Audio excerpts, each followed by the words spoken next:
जय हिंद दोस्तों, स्वागत है आपका अपने YouTube चैनल पर। इस वीडियो में आज अपन बात करने वाले हैं क्लास 12th बोर्ड फिजिक्स के इम्पोर्टेंट क्वेश्चन की। ये क्वेश्चन जो हैं वो सारे इम्पोर्टेंट क्वेश्चन हैं और ये वीडियो काफ़ी लंबा होने वाला है, तो आपसे रिक्वेस्ट है कि इस वीडियो को पूरा देखें अगर आपको अच्छी स्कोरिंग करनी है।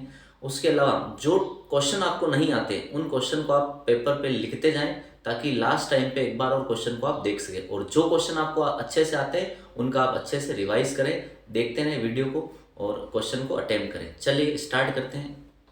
पहला क्वेश्चन है आपका, एक कूलाम आवेश में कितने इलेक्ट्रॉन्स होते हैं, है ना। एक कूलाम आवेश में तो Q equal to n e, formula है Q इक्वल टू एन ई।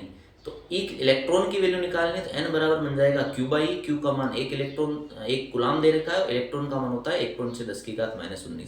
इसको मैं अगर सोल्व करता हूँ तो मेरा जो आंसर आता है टोटल 100 में 16 का भाग देता हूँ आता है 6.25 इंटू 10⁻18 इलेक्ट्रॉन। तो बी वाला ऑप्शन आपका क्या हो जाएगा, करेक्ट हो जाएगा। इस क्वेश्चन के आंसर का क्या आएगा, बी आंसर आ जाएगा। क्वेश्चन नंबर सेकंड की बात करते हैं। तीन आवेश आपको दे रखे हैं, प्रत्येक पे कैपिटल क्यू आवेश है, ठीक है। ए भुजा वाले समबाहु त्रिभुज के शीर्षों पे अपन ने रख दिए हैं। तो आपसे पूछा जा रहा है यहाँ पे टोटल बल कितना होगा, मतलब अन्य के कारण किसी एक पर जो बल है वो कितना लगेगा। तो अपन ने देखा है कि इस क्यू की वजह से ये जो बल लग रहा है उसका अपन नाम रख देते हैं F1 बल, ठीक है। अच्छा, दूरी कितनी यहाँ पे ए होगी, तो F1 का फॉर्मूला क्या हो जाएगा, के Q1 Q2 अपॉन दूरी का स्क्वायर।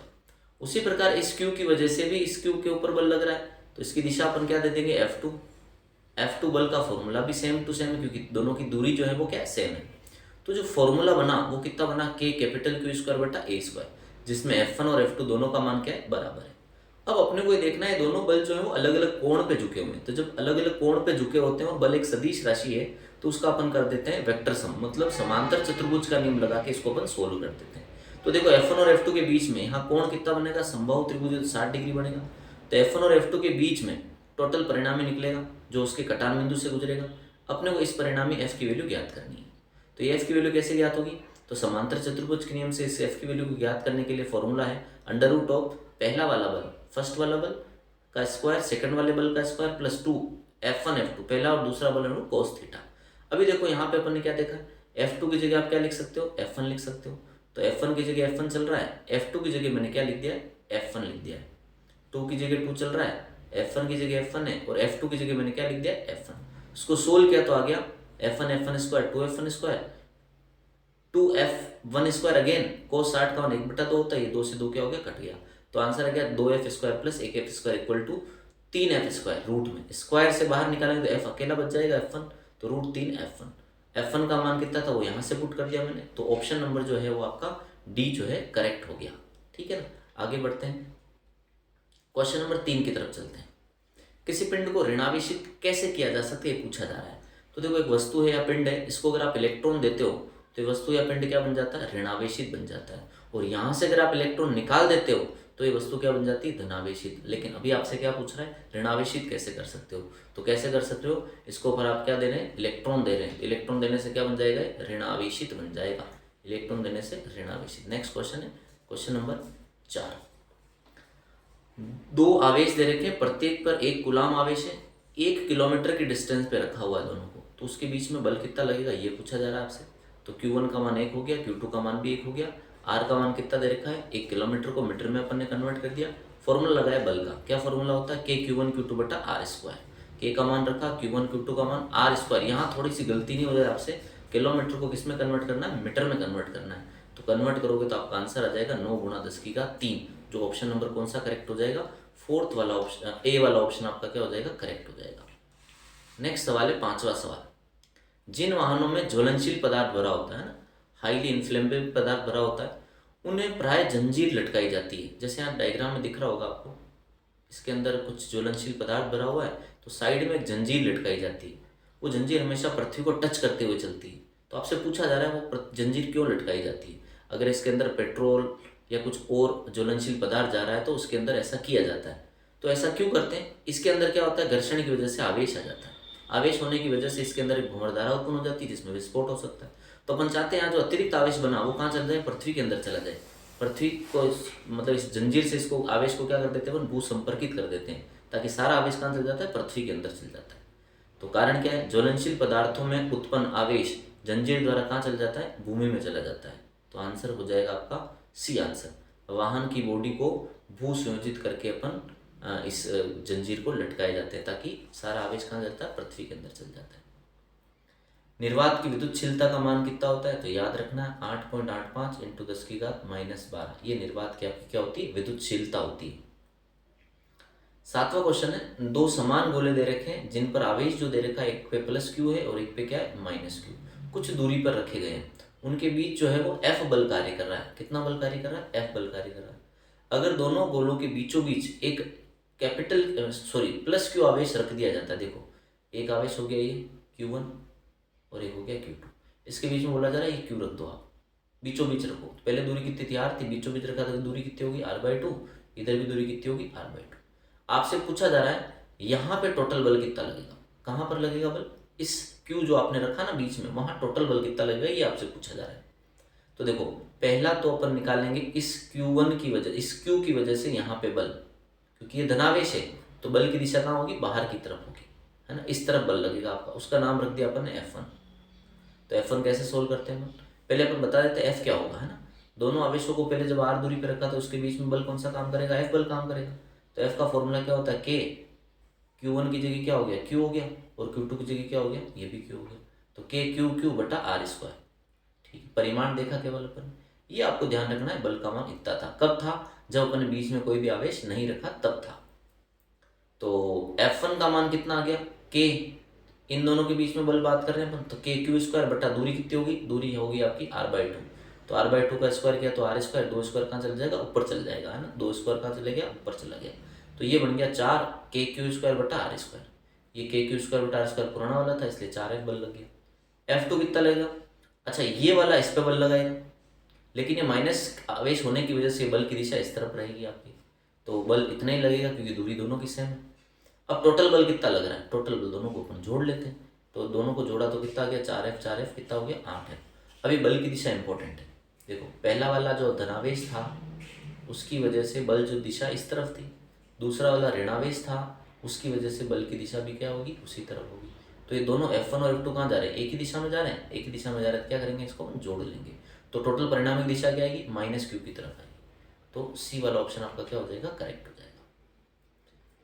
यदि दो आवेशों के मध्य वायु के स्थान पर K परावैद्युतांक भर दो, पहले वायु थी, उस वायु के स्थान पर आपने क्या भर दिया, परावैद्युतांक K भर दिया, तो बल का मान कितना हो जाएगा, ये आपसे पूछा जा रहा है।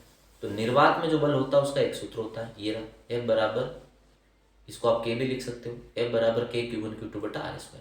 जब आवेश के मध्य कुछ परावैद्युतांक भरते हैं तो बल का मान क्या हो जाता है, कम हो जाता है, जितना भरते हैं उतने गुणा क्या हो जाता है, कम हो जाता है। तो ये फॉर्मूला आप याद रख लो, F माध्यम इक्वल टू F निर्वात डिवाइड बाय K गुना। तो आपका आंसर क्या आएगा, FM इक्वल टू F/K। तो FM इक्वल टू F की जगह F लिख दो, K को ऊपर लेके आ जाओ। तो कितना गुणा, गुणा मतलब गुणे में बताना है, तो कितना गुणा बढ़ गया, K की घात -1 गुणा बढ़ गया, K की घात -1 गुणा बल का मान क्या हो जाएगा, बढ़ जाएगा। अगला क्वेश्चन देख रहे हैं, एक धातु के गोले A को धनावेशित किया जा रहा है। देखो ये A गोला है, इसको आपने धनावेशित कर दिया, दूसरे गोले को आई उतना ही ऋणावेशित कर रहे हो, दोनों को क्या कर दिया अपन, एक को धनावेशित एक को ऋणावेशित कर दिया। अब आपसे पूछा जा रहा है दोनों के द्रव्यमान समान है, अगर दोनों के द्रव्यमान समान है तो कंसेप्ट आपको याद रखना है, धनावेशित करने से द्रव्यमान में कमी आ जाती है, धनावेशित करने से द्रव्यमान में क्या आ जाती है, कमी आ जाती है, और ऋणावेशित करने से द्रव्यमान में क्या होती है, वृद्धि हो जाती है, क्योंकि इलेक्ट्रॉन आते हैं। तो ये चीज़ याद रखनी है, धनावेशित किया तो इलेक्ट्रॉन क्या हो जाए, धनावेशित किया द्रव्यमान कम हो जाएगा, ऋणावेशित किया तो द्रव्यमान बढ़ जाएगा। तो किसका द्रव्यमान बढ़ रहा है, बी का बढ़ रहा है, तो डी ऑप्शन क्या हो जाएगा, सही हो जाएगा, बी का द्रव्यमान बढ़ जाएगा। दो इलेक्ट्रॉन एक दूसरे से एक एंगस्ट्रॉन की दूरी पर स्थित है, दूरी ध्यान रखना, एक एंगस्ट्रॉन होती है, ठीक है, उनके बीच में कूलाम बल कितना होगा। तो देखो दो इलेक्ट्रॉन बोले ना, थोड़ा सा यहाँ पे कंसेप्ट पे ध्यान देना, इलेक्ट्रॉन बोले दो, Q1 Q2, Q1 भी इलेक्ट्रॉन होगा और Q2 भी इलेक्ट्रॉन होगा। इलेक्ट्रॉन का आवेश -1.6 10 की घात -19, दूसरे का भी इतने होगा। एंगस्ट्रॉन बोला तो एंगस्ट्रॉन को इसमें चेंज कर लिया अपन ने, मीटर में चेंज कर लिया। अभी बल का सूत्र लगाए, नॉर्मल बल का सूत्र होता है, क्या बल का सूत्र है साहब, F equal to 1/4πε0 Q1 Q2/R²।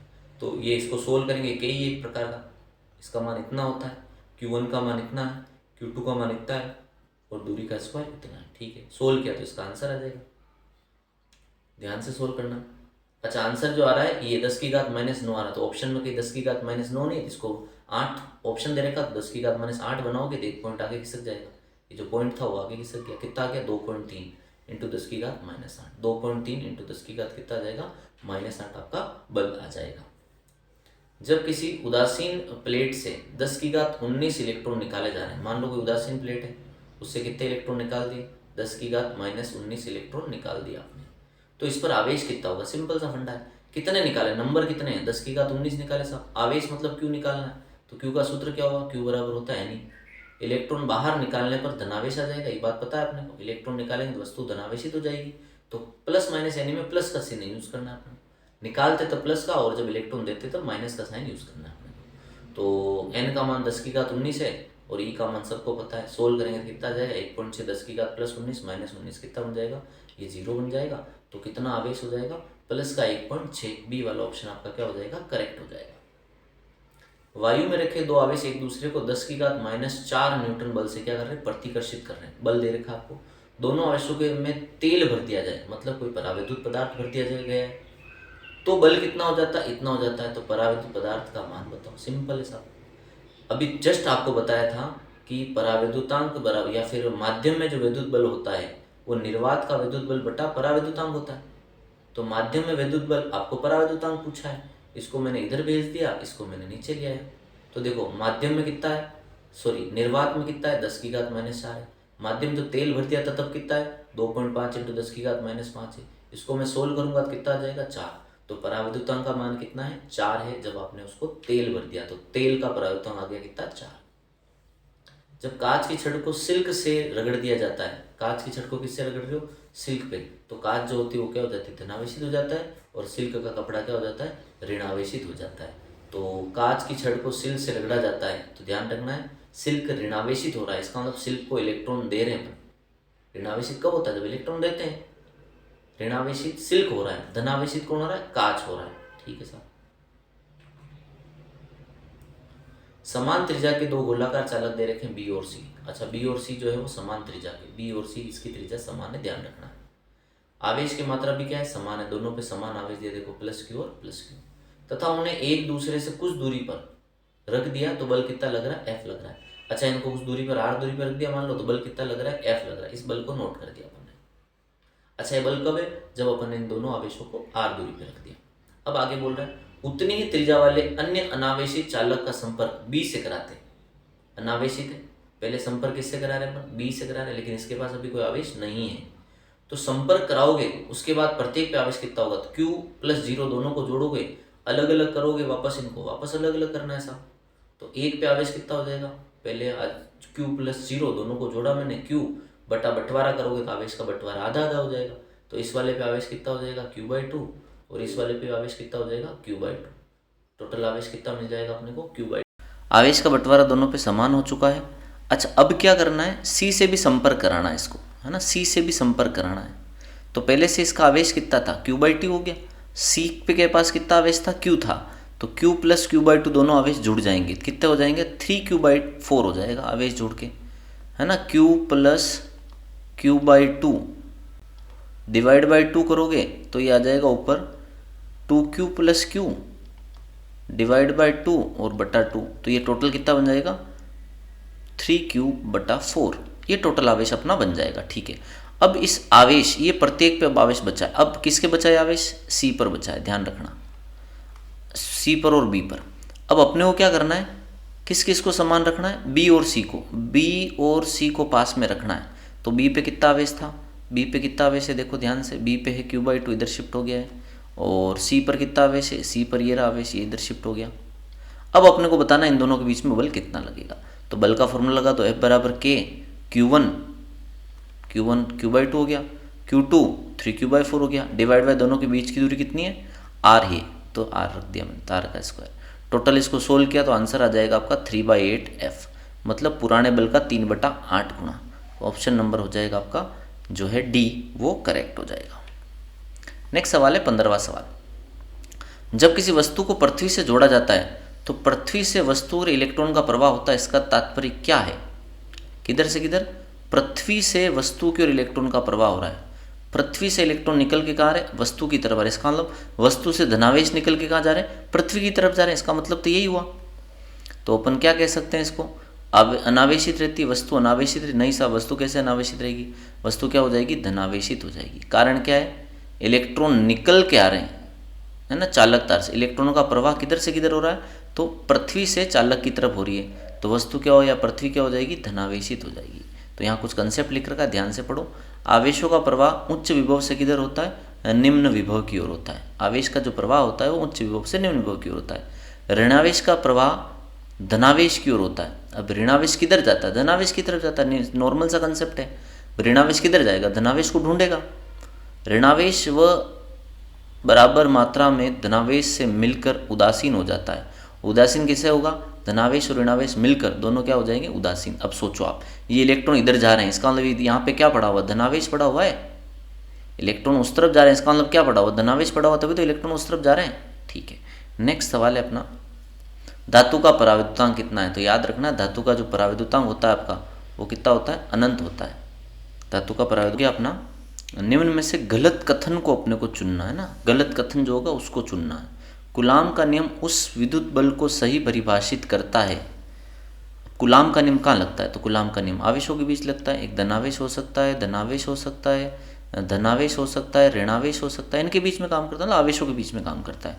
तो अपने को ऐसा ऑप्शन ढूंढना जिसके अंदर आवेश नहीं है। तो इलेक्ट्रॉन के ऊपर आवेश है और परमाणु के इलेक्ट्रॉनों को नाभिक से बांधता है, नाभिक पे धनावेश है।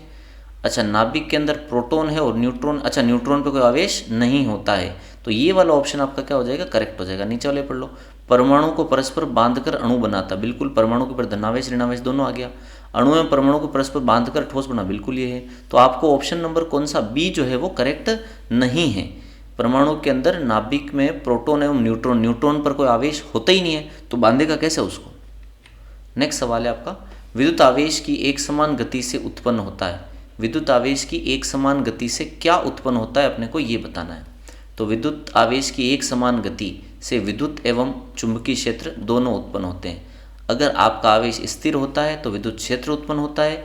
आवेश एक समान वेग से गतिशील होता है तो विद्युत व चुंबकीय क्षेत्र दोनों होता है। और अगर आवेश त्वरित होता है, जिसको अपन असमान गति बोलते हैं, तो आवेश विद्युत क्षेत्र के साथ साथ चुंबकीय क्षेत्र के साथ साथ विद्युत चुंबकीय तरंगों का भी क्या करेगा, उत्पादन करेगा। तो ये सवाल आपका इंपॉर्टेंट हो सकता है।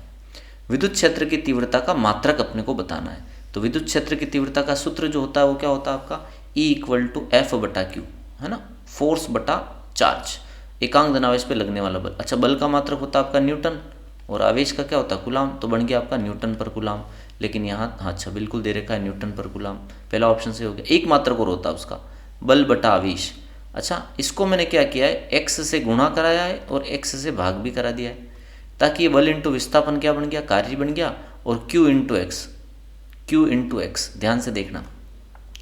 अच्छा, v W/Q जो होता है आपका, v वोल्ट होता है। W बटा V को आप क्या लिख सकते हो, वोल्ट लिख सकते हो। तो यहाँ मैंने वोल्ट लिख दिया और x की जगह क्या हो गया, मीटर। तो इसका एक मात्रक होता है वोल्ट पर मीटर।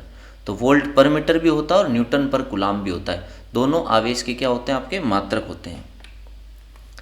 एक r त्रिज्या के ठोस गोले पर समान रूप से आवेश वितरित है। r त्रिज्या का ठोस गोला है और समान रूप से उस पर क्या है, आवेश वितरित है। विद्युत क्षेत्र E के गोले के अंदर बताना है। गोले के अंदर त्रिज्या r में क्या संबंध है। तो गोले के अंदर की बात कर रहे हैं अपन, तो अंदर की त्रिज्या, है ना, ये पहले सिलेबस में था। अभी NCERT के अकॉर्डिंग जो नया सिलेबस है उसके अंदर आपका कुचालक गोला नहीं दे रखा आपको, है ना। ठोस कुचालक गोला होता है वो आपके नहीं दे रखा। अपने कौन सा गोला है, खोखला गोला है। तो इस तरह का सवाल अपने नहीं बनेगा। एक आवेशित खोखला गोला विद्युत क्षेत्र उत्पन्न नहीं करता। कहाँ विद्युत क्षेत्र उत्पन्न नहीं करता है, तो आंतरिक बिंदुओं पर विद्युत क्षेत्र उत्पन्न नहीं करता, क्योंकि गोले के अंदर विद्युत क्षेत्र की तीव्रता कितनी होती है आपकी, 0 होती है। इसलिए आंतरिक बिंदुओं पर विद्युत क्षेत्र उत्पन्न नहीं करता है। विद्युत बल रेखाओं के बारे में असत्य कथन क्या है, ये अपने को बताना है। तो विद्युत बहुत असत्य कथन ये बोल रहा है कि असत्य बताना है। धनावेश से प्रारंभ होकर ऋणावेश पर समाप्त होती, सत्य है। तो एक दूसरे को नहीं काटती, ये भी सत्य कथन है। बिंदु आवेश एवं गोला इनकी आकृति क्या होती, समान, ये भी सत्य कथन है। तो इनका भौतिक अस्तित्व होता नहीं साहब, इनका कोई भौतिक अस्तित्व नहीं होता है। तो इसका गलत आंसर हो जाएगा, कोई भौतिक अस्तित्व नहीं होता है। विद्युत द्विध्रुव को अक्षीय और निरक्षीय स्थितियों में विद्युत क्षेत्रों का अनुपात कितना होता है? तो अक्षीय स्थिति में आंसर आता है 2kp/r3, है ना, अक्षीय स्थिति में, और निरक्षीय स्थिति में आता है आपका kp/r3। दोनों को अगर मैं डिवाइड करता हूँ तो आंसर आ जाएगा 2:1। फ्रैंकलिन आवेश की सबसे छोटी इकाई है, तो सबसे बड़ी कौन है? फेराडे। फ्रैंकलिन सबसे छोटी है और फेराडे सबसे बड़ी है। एक फेराडे में आपका 96500 कूलाम होता है। अच्छा, कूलाम का नियम 10⁻⁻15 मीटर से अधिक दूरी के लिए सत्य है, ध्यान रखना है। कूलाम का नियम 10⁻⁻15 मीटर से अधिक अगर दूरी है तो ही सत्य होगा, अगर इससे कम दूरी है तो आपका कूलाम का नियम सत्य नहीं होगा। ये चीज़ अपने को ध्यान रखनी है। विद्युत फ्लक्स का SI मात्रक क्या होता है? फ्लक्स का SI, फ्लक्स का फॉर्मूला होता है फाई बराबर ई डॉट है ना। ई का होता है न्यूटन पर कूलाम और क्षेत्रफल का हो गया आपका मीटर स्क्वायर। समान प्रकृति के आवेश एक दूसरे को क्या करते हैं? प्रतिकर्षित करते हैं। असमान प्रकृति के आवेश एक दूसरे को क्या करते हैं? आकर्षित करते हैं। एक ऐसा उपकरण है जिसकी सहायता से आवेश की उपस्थिति का पता लगाया जाता है, उस उपकरण का नाम है इलेक्ट्रोस्कोप, मतलब विद्युतदर्शी। एक ऐसा उपकरण है जिसकी सहायता से अपन क्या कर सकते हैं? आवेश की उपस्थिति का पता लगा सकते हैं। किसी आवेश पर कई आवेशों के कारण लगाए गए बलों का परिणाम इन बलों के सदिश योग द्वारा दिया जाता है। याद रखना है, टोटल जो बल लगता है वो टोटल सदिश योग के बराबर होता है। विद्युत क्षेत्र में किसी बिंदु पर एकांक धन आवेश जितने बल का अनुभव करता है उसे क्या कहते हैं? उसे हम विद्युत क्षेत्र की तीव्रता कहते हैं। किसी आवेश के चारों ओर का वह क्षेत्र जिसमें अन्य आवेशित कण एक बल का अनुभव करता है उसे क्या कहते हैं अपन? विद्युत क्षेत्र। परिभाषाएं हैं छोटी छोटी, है ना, याद रखनी है आपको। जब एक पराविद्युत को किसी विद्युत क्षेत्र में रखते हैं तो इसके ऊपर परमाणु या अणु आवेश की तरह व्यवहार करते हैं, या यूँ कह सकते हैं द्विध्रुव की तरह व्यवहार करते हैं। एक धनावेश बन जाता है और एक क्या बन जाता है? ऋणावेश बन जाता है। द्विध्रुव की तरह व्यवहार करने लग जाते हैं। जब किसी द्विध्रुव को किसी एक समान विद्युत क्षेत्र में रखा जाए तो विद्युत द्विध्रुव पर कार्यरत कुल बल कितना होगा? इंपॉर्टेंट सवाल है, ध्यान रखना है आपको। तो टोटल कार्यरत बल कितना होगा? 0 होगा। अगर बलागुण पूछे तो बलागुण 0 नहीं होगा, कार्य 0 होता है जबकि बलागुण 0 नहीं होता है। चित्र से समझ सकते हैं, देखो ऐसा डेरिवेशन भी है अपने सिलेबस में।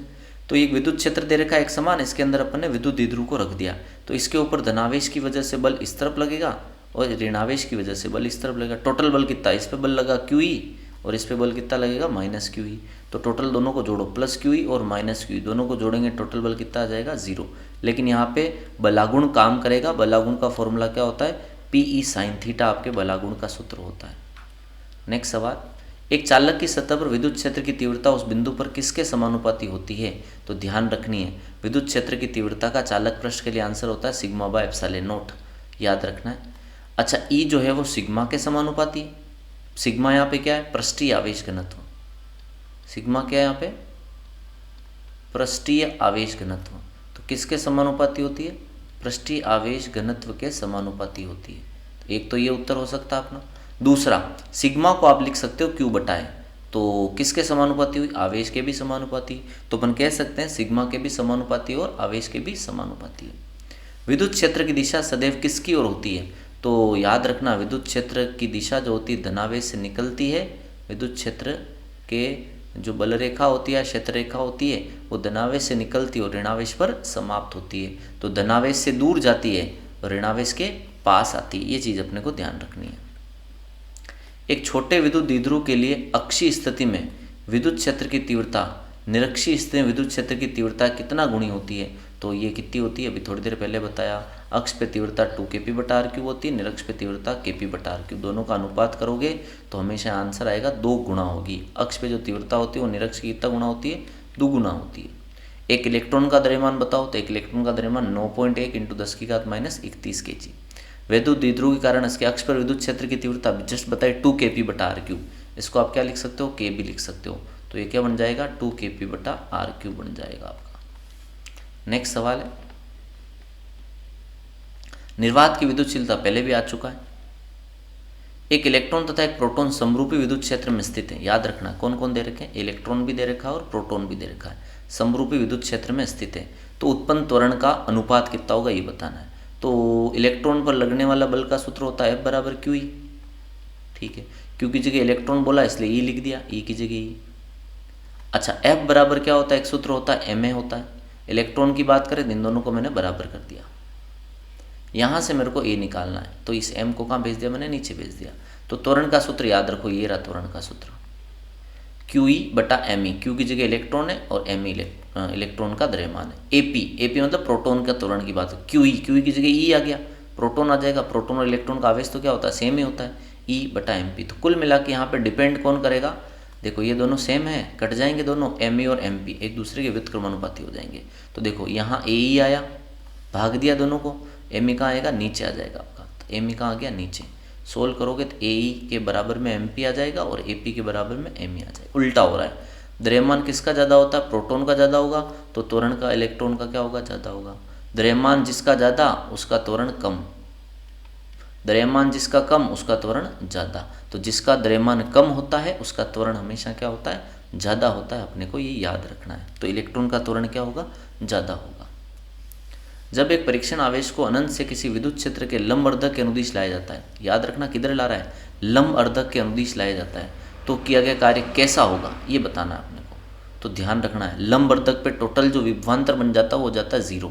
कैसे लंब अर्धक, देखो ध्यान से, दो आवेश हो गया, एक पहला आवेश और ये दूसरा आवेश, इसको बोलते हैं अपन लंब अर्धक। लंब अर्धक बोलो या निरक्ष बोलो, एक ही बात है। तो यहाँ ध्यान रखो, लंब अर्धक के अनुदिश लाया जाता है, तो यहाँ इस पूरे के ऊपर विभव जो होता है वो कितना होता है, 0, क्योंकि इसकी वजह से यहाँ विभव, इसकी वजह से यहाँ विभव देखूंगा, टोटल विभव कितना बनेगा, के क्यू बटार एक प्लस का और एक माइनस का 0 विभव। तो हमेशा निरक्ष पे विभव कितना होता है, 0 होता है साहब। और अपन ने देखा भी है सेकंड चैप्टर में, निरक्ष पे विभव कितना होता है आपका, 0 होता है। अब निरक्ष पे लेके आ रहे हो तो वहाँ पे दो बिंदु का विभव पता है अपने को। कार्य का सूत्र क्या होता है, कार्य का सूत्र होता है आवेश इंटू विभवांतर। तो दो के विभव का अंतर 0 है, तो विभवांतर भी कितना होगा, 0 होगा। तो आवेश को अगर मैं 0 से गुणा करूँगा, किया गया कार्य कितना आएगा, हमेशा 0 आएगा। तो याद रखना है, लंब अर्धक के अनुदिश अगर कोई भी कार्य करना पड़े अपने को तो सदैव कितना आता है आपका, 0 आता है। कूलाम का नियम लिखना है, तो दो स्थिर बिंदु आवेशों के मध्य लगने वाला विद्युत बल दोनों आवेशों के परिमाणों के गुणनफल के समानुपाती तथा उनके मध्य की दूरी की क्या होता है, व्युत्क्रमानुपाती होता है। तो Q1 Q2 हो गया, बीच की दूरी कितनी होगी, r, दोनों के आवेशों के परिमाणों के समानुपाती, बीच की दूरी के वर्ग के व्युत्क्रमानुपाती। दोनों मिलाया तो ये आया, समानुपाती हटाया तो क्या आ गया, k आ गया, k Q1 Q2 बटा r स्क्वायर। तो ये बन गया आपका कूलाम का नियम। मात्रक और इसका विमा वगैरह याद रखनी है आपको। आदर्श विद्युत द्विध्रुव किसे कहते हैं, तो ऐसा द्विध्रुव जिसके आवेश का मान तो कितना हो, अनंत हो, और उनके बीच की दूरी कितनी हो, अल्प हो या 0 के आसपास हो, उसे अपन क्या बोलते हैं, आदर्श विद्युत द्विध्रुव कहते हैं। तो ऐसा विद्युत द्विध्रुव जिसमें आवेशों का परिमाण अत्यधिक मतलब अनंत हो, तथा आवेशों के बीच की दूरी बहुत कम हो, कितनी हो, लगभग 0 के आसपास, तो उसे अपन क्या बोलते हैं, आदर्श विद्युत द्विध्रुव कहते हैं। किसे बोल रहे हैं, विद्युत द्विध्रुव आघूर्ण का मात्रक लिखना है। तो विद्युत द्विध्रुव आघूर्ण क्या होता है, किसी भी एक आवेश का परिमाण, दोनों आवेशों के बीच की दूरी, दोनों का गुणा करा दो, तो आवेश का मात्रक हो गया कूलाम, और 2 दूरी का मात्रक क्या हो गया, मीटर। तो पी का मात्रक क्या हो जाएगा, कूलाम इंटू मीटर। अब कुछ सवाल है जो बड़े बड़े सवाल है, इंपॉर्टेंट है, अपने से अच्छे से तैयार कर लेना आप। विद्युत द्विध्रुव, ये बड़े सवाल। विद्युत द्विध्रुव क्या है, विद्युत द्विध्रुव आघूर्ण की परिभाषा लिखनी है ना। अक्षीय रेखा पर स्थित विद्युत क्षेत्र की तीव्रता ज्ञात करनी, अक्ष पर विद्युत क्षेत्र की तीव्रता, विद्युत द्विध्रुव की परिभाषा बतानी है, और निरक्षीय रेखा पर विद्युत क्षेत्र की तीव्रता ज्ञात करनी है। उसके बाद में बलागुण का व्यंजक प्राप्त करना है, टो बराबर पी साइन थीटा वाला। उसके बाद में रेखीय आवेश के कारण उत्पन्न विद्युत क्षेत्र की तीव्रता, मतलब गाउस के नियम का पहला अनुप्रयोग। अनंत रेखीय आवेश के कारण बिंदु पर विद्युत क्षेत्र की तीव्रता ज्ञात करनी है ना। आवेश, विद्युत फ्लक्स और विद्युत क्षेत्र की तीव्रता को परिभाषित करना और संबंध स्थापित करना है। समावेशित गोलीय कोश गाउस के नियम का तीसरा अनुप्रयोग हो गया है ना, पूरा डिटेल से ग्राफ वगैरह। उसके बाद में 1-2 न्यूमेरिकल और दे रखे हैं, वो सोल्व कर लेना आप, है ना। तो इस प्रकार अपन ने फर्स्ट चैप्टर को क्या किया, कवर किया। अगर आपको ये फर्स्ट चैप्टर समझ आ गया हो तो आप कमेंट में लिखें, मैं सेकंड चैप्टर और बाकी जो फिजिक्स बची हुई है अपनी, उन सभी को कवर कर लेंगे, और कोशिश करेंगे उन सभी को एक ही वीडियो में कवर करने की, ताकि एक ही वीडियो आपको देखना पड़े और सारी की सारी फिजिक्स आपकी क्या हो जाए, कंप्लीट हो जाए। वीडियो को लाइक करना और चैनल को सब्सक्राइब